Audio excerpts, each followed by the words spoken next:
अस्सलाम वालेकुम वरहमतुल्लाहि वबरकातुहू। मैं मोहम्मद जाहिद महमूद और आप देख रहे हैं मेरा YouTube channel physical education with Zahid. Dear viewers, आज हम पंजाब पब्लिक सर्विस कमीशन का एड नंबर 1/2024 उसको डिस्कस करेंगे कि उसके अंदर कौन कौन सी अहम जॉब्स अनाउंस हुई हैं। सबसे पहले पंजाब वर्कर वेलफेयर जो लेबर एंड एचआर डिपार्टमेंट के अंडर आता है, उसमें एसएसटी उर्दू और इंग्लिश की सीट्स अनाउंस हुई हैं। और जो बच्चे जिनकी क्वालिफ़िकेशन बीएस या मास्टर इन उर्दू और इंग्लिश में है वो इसके लिए अप्लाई कर सकते हैं। ये हर डिवीज़न की बेस के ऊपर है, जहाँ जहाँ पे, क्योंकि ट्रांसफ़र की सूरत में ये पोस्टें जो हैं वो खाली हो जाती हैं। और फिर उसके अलावा भी जो बच्चे यहाँ से स्किप कर जाते हैं आगे जॉब के लिए 16 से 17 18 के में, तो फिर ये जो पोस्टें बाकी खाली बचती हैं वो अनाउंस की गई हैं।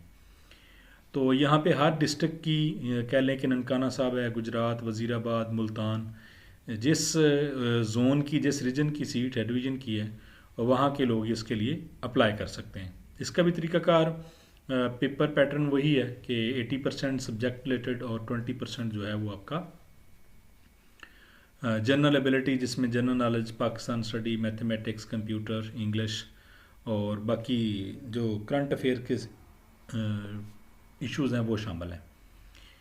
आगे हम बात करेंगे जी हमारे अपने सब्जेक्ट फ़िज़िकल एजुकेशन की, कि इसकी कितनी पोस्टें जो है वो अनाउंस हुई हैं। जो स्पेशल एजुकेशन डिपार्टमेंट है, पंजाब स्पेशल एजुकेशन डिपार्टमेंट, इसके अंदर हेड मिस्ट्रेस, हेड मास्टर की BPS 17 की पोस्ट अनाउंस हुई हैं। उसके साथ साथ लिटिगेशन ऑफिसर है, यहाँ लेक्चरर इस्लामिक स्टडीज़ है, सब्जेक्ट स्पेशलिस्ट इस्लामिक स्टडी। अब ये थोड़ा सा आपको पता होना चाहिए कि लेक्चरर और सब्जेक्ट स्पेशलिस्ट में क्या फ़र्क है। तो लेक्चर की पोस्टें स्पेशल एजुकेशन डिपार्टमेंट के अंदर कॉलेज साइड पे हैं, यानी इसके कॉलेजेस भी हैं और बाज़ जगहों पे हायर सेकेंडरी स्कूल भी हैं। कॉलेज के अंदर first year, second year, third year, fourth year, यानी ये 11वीं से 14वीं तक जमात के जो बच्चे हैं वो तालीम हासिल करते हैं। और जो हायर सेकेंडरी स्कूल है उसके अंदर 1 क्लास से लेकर 12 क्लास तक, यानी 11वीं 12वीं के बच्चे और बाकी छोटी क्लासेस सारी होती हैं।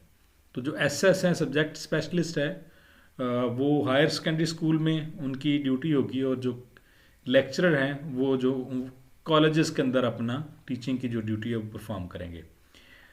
और यहाँ पे इन्होंने वैसे मेंशन नहीं किया, बाकी जितने भी इदारे हैं वहाँ पे जब सब्जेक्ट स्पेशलिस्ट की पोस्ट आती है तो उसके साथ BEd लाजमी होता है, लेकिन यहाँ BEd लाजमी नहीं है, बल्कि आपका BS है या आपकी कह सकते हैं 16 ईयर ऑफ एजुकेशन है, तो आप सब्जेक्ट स्पेशलिस्ट के लिए भी एलिजिबल हैं और लेक्चर के लिए भी एलिजिबल हैं। यहाँ पे हमारे सब्जेक्ट लेक्चर फ़िज़िकल एजुकेशन की यहाँ 4 पोस्टें जो हैं वो आई हैं, ठीक है।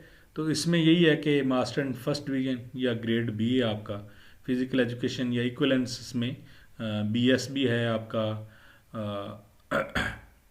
कि आपकी 16 ईयर ऑफ एजुकेशन होनी चाहिए। अच्छा, इसमें क्या क्या आपको मतलब पेपर पैटर्न क्या हो सकता है, तो उसमें है जी 1 पेपर MCQs होगा जो कि क्वालिफ़िकेशन से रिलेटेड, मतलब आपकी मास्टर डिग्री, और मास्टर मीन आपका BS, तो उससे 80 सवाल जो हैं वो उससे होंगे, और 20 क्वेश्चन जो हैं वो general knowledge, Pakistan study, current affairs, geography, English, basic mathematics, Urdu, everyday science, basic computer, ये इन चीज़ों से मुतल्लक 20 नंबर का आपका पेपर हो सकता है। अब एक कुछ बच्चे जो हैं वो पूछ रहे हैं कमेंट सेक्शन में यूट्यूब पे कि सर जो हमने पहले अप्लाई किया था लेक्चर का लिए, तो क्या ये चांस भी उसके साथ कंसीडर होगा? बिल्कुल ऐसा नहीं है। लेक्चर हायर एजुकेशन डिपार्टमेंट के अंदर, यानी कॉलेजेस के अंदर जो हायर एजुकेशन के अंडर आते हैं, उनमें अगर आपने अप्लाई किया है तो वो अलग से है, आप स्पेशल एजुकेशन में करते हैं वो अलग से है, आप लेबर एंड HR में करते हैं वो अलग से है, ठीक है।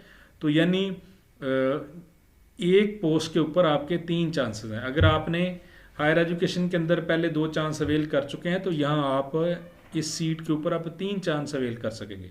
लेकिन 3 चांस जो मतलब 2 ज़ाया कर देता है या तीसरा ज़ाया करता है, तो होता यही है कि आप 1 2 3 ही है, तीसरा चांस बहुत कम लोग होते हैं जो तीसरे चांस में निकलते हैं। मोस्टली लोग जो है फर्स्ट सेकंड चांस के अंदर निकल जाते हैं।